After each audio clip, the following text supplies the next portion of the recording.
Hello, first grade. How are you today? Let's start off with a quick warm-up. And we're going to go through our amazing animal alphabet super fast. Are you ready? Let me get my hand in here so I can hold it without dropping it. Okay. A, the alligator is angry. Ah, ah, ah. B, the bear blows bubbles. B, b, b. C, the caterpillar cuts. K, k, k. D, the dinosaur dances. D, d, d. E, the elephant exercises. Eh, eh, eh. F, the flamingo freezes. G, the goose giggles. G, g, g. H, the horse huffs. I, the insect itches. I, I, I. J, the jellyfish jiggles. J, j, j. K, the kangaroo kicks. K, k, k. L, the lizard licks. L, l, l. M, the moose munches. N, the newt is naughty. O, the ostrich sings opera. Ah, ah, ah.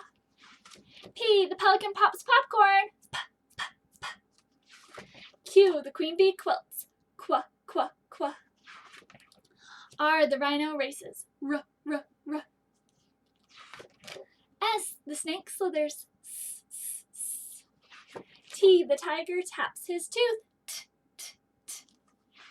U, the pup wants up. Ah, ah, ah. V, the vulture vacuums. V, v, v. W, the worm wiggles. W, w, w. X, the fox takes x-rays. X, x, x. Y, the yellow yak yells. Yeah, yeah, yeah.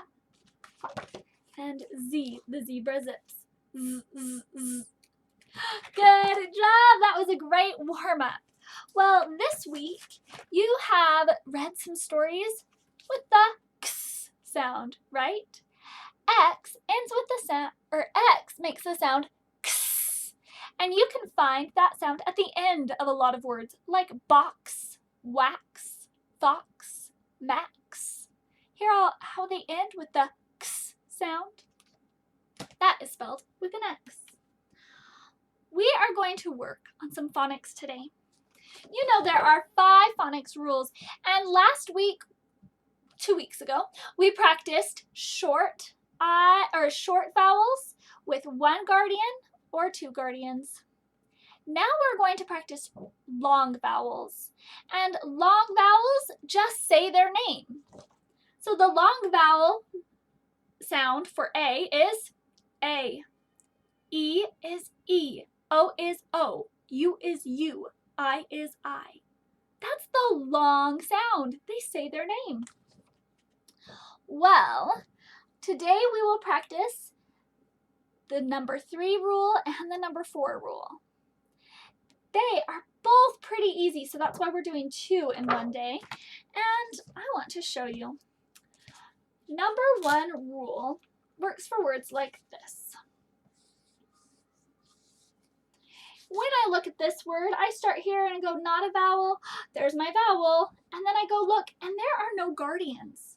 If there are no guardians, it must be a tall, grown-up vowel. It is long. This is the word go. G. Oh, it said its name. It's a long vowel. Let's try another one. Here's a name. It's a name for a person, so I used a capital letter. M-O, mo. It also works with Joe. Oh no, I don't know where I put my eraser, everybody. Hold tight while I find my eraser. I found it. Let's try some with a different ending letter. Ooh, I have 2 words that you see a lot. I'm going to hide them. Both of these words follow rule number 3. No guardian, long vowel. What are these words? No guardian, long vowel. E, me. Me. no guardian, long vowel, B-E, B, B. That's rule 3. How easy is that? I bet you can read lots of words that follow that rule. Now, I have rule number 4 to teach you. This one is a little different in that there are letters after your vowel.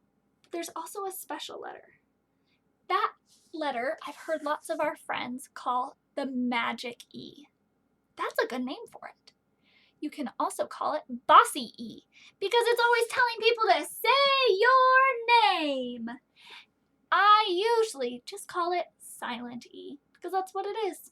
It is silent. I even draw a silent line across it when I write and I decode my words. Let's take a look at this word. Here's my first vowel. Here's my second vowel.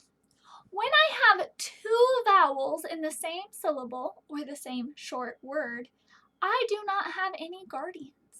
So even though he's right there, he's not really a guardian. This E is going to reach over the T and tap the I on his head. Say your name. This E can only reach over one letter. It is silent. So that's my, like a finger, shh, telling the E to be quiet. K-I-T. K-I-T. Kite. Kite. Here's our word kite. If I took off the E, then it wouldn't be a long I anymore. This would be my guardian and have a short. Kite is not kite. This one is it. Kit. I made it short. So that's the trick. Is there an E or not? If there's no E at the end and there's just one vowel, it's going to follow either rule 1 or rule 2. But with that E at the end, see the silent E down there at the bottom? It is following rule number 4. Silent E, long vowel. That's rule 4. Rule 4, silent E, long vowel. Let's look at 3 more words. I'm going to write them as quick as I can. Ooh, I like this word. I found some good words for us. We have a vowel, silent E, long vowel, ache, make. A vowel, silent E, long vowel, oat, tote. This one has something special at the beginning called a blend. We'll talk about that later. I have vowel, silent E, long U, flute, because it says U in the middle, flute. How cool is that? We have the word flute. There we go. You have done fantastic with our phonics today. Pretty soon, I'm going to have to send you the videos that I send the 2nd graders for phonics. Is that cool? You guys are going to start learning phonics like 2nd graders soon. Why are you so smart? Everyone is doing so great learning our first 4 rules. We'll learn rule 5 probably next week. Let's talk about rule 1. Rule 1, 1 guardian, short vowel. Rule 2, 2 guardians, short vowel. Rule 3, no guardians, long vowel. Rule 4, silent E, long vowel. There we go. Those are the phonics rules. Now that we're done with phonics, we get to do this. And you know this, right? What is this my little graphic organizer for? It is for main idea and details. We've practiced this before, but I think it's so important to know it so well that the details support your main idea. They help add to the main idea. You've used this for your writing, and you've used this for reading. Today we're going to use it to do one more story. This story is called How Animals Find Their Way. This story doesn't have any pictures, so just listen. And it is nonfiction, so everything is real. It's pretty fun. I like nonfiction. Animals often move or migrate from one area to another in order to find food or shelter in the winter. They will go back to the same area every year. But how do they find their way? Different animals use different ways to find their way, from their summer home to their winter home and back. Animals that travel during the day use the sun as a guide or compass. Animals that travel at night use the stars as a guide. Other animals, like birds and sea creatures, use a magnetic force that is given off by the north and south poles. Some animals find their way the same way you do. They use landmarks like trees, mountains, rivers, and lakes to get from one place to another. Scientists are still learning about animals and their migration patterns, but they believe that some animals use more than one way to find their way. That's the story. So what's the main idea? What's the whole thing about? You're right. It is about how animals find their way. That's even the title. How Animals Find Their Way. That's what the title says right there. So let's write this as our main idea.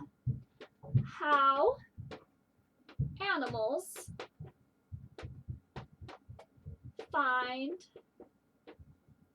their way. If I wanted to make the sentence a little longer, or the main idea phrase a little longer, I could say how animals find their way when migrating. But I think this is enough for right now.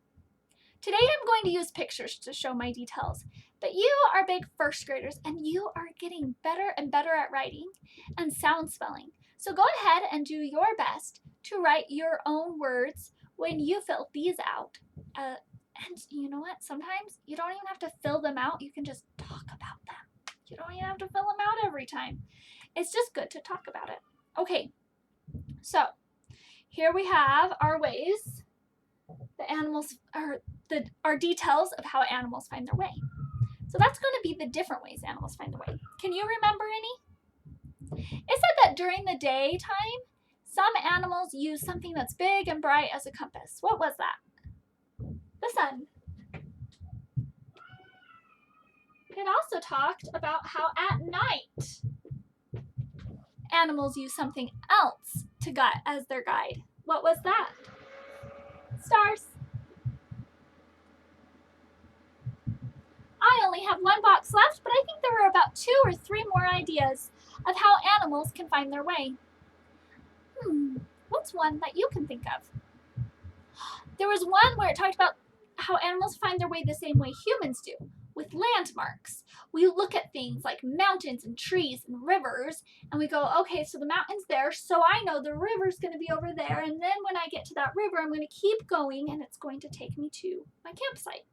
Well, the birds don't call it their campsite, but the place they will stay. So they use landmarks. I'm going to draw some trees. That's what the story talked about. It talked about rivers and trees, mountains, lakes as landmarks.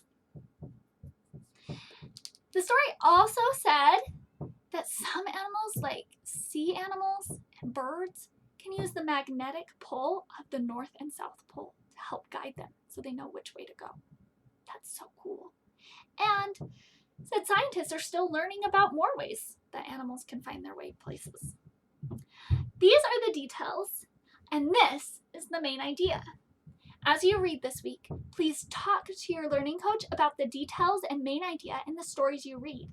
You can find details and main idea in fiction and in nonfiction. So it doesn't matter what you read, there is always a main idea and always some details. You can fill out pictures like this or draw pictures like this, the graphic organizer with the circle and the boxes, if that helps you. But you don't have to do that. That's just a tool to help you learn. So I hope you have fun reading this week, and I hope you've had fun because we're already like halfway through the week, so I hope you've been reading the last couple days too. I'll see you soon. Bye!